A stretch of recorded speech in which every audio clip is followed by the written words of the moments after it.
Hello বন্ধুরা, চলে আসলাম আবারও একটা মিনি ব্লগের সাথে। এই কদিন ব্লগ আমি দিতে পারিনি কারণ আমার অফিসের প্রচণ্ড চাপ ছিল, কাজে ব্যস্ত ছিলাম প্রচণ্ড। যাই হোক, আজকে সকাল সকাল পুজো দিয়ে নিলাম চান করে, কারণ আমি আজকে মন্দিরে পুজো দিতে যাই শনিবার। তাই বাড়ির পুজোটাও আমি ঘরে এসে তাড়াতাড়ি করেই সেরে নিই, তাহলে পুজোর কাজটা আমার সকাল সকালই হয়ে গেল আজকে।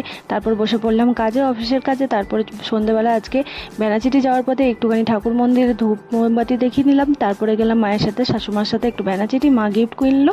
তারপরে চলে আসলাম বাড়ি এসে খেলাম ছোলা বাদাম ভাজা, অন্য কিছু খেতে পারবো না। তারপরে এই ভাইটা চা বানাচ্ছে, এর কাছে একটু চা খেলাম, বাহ ভালোই বানিয়েছিল। তারপরে ডিনারে আজকে পরোটা আর তরকারি করেছিলাম। তারপর ব্যাগটাকে ভালো করে গুছিয়ে নিলাম, মানে ল্যাপটপটা নিয়ে নিলাম, কালকে মায়ের বাড়িতে থাকবো। তাই আমি এখন যাব মায়ের বাড়ি, তাড়াতাড়ি যাই মায়ের বাড়িতে। চলে এসেছি মায়ের বাড়িতে, দেখুন চাঁদটা কি সুন্দর লাগছে দেখে, ওই জন্য ভিডিও করতে ইচ্ছা করলো। যাই হোক, মায়ের এসিটা ফিট হয়ে গেছে, আমি চললাম ঘুমাতে। গুড নাইট, টাটা, ভালো থাকবেন।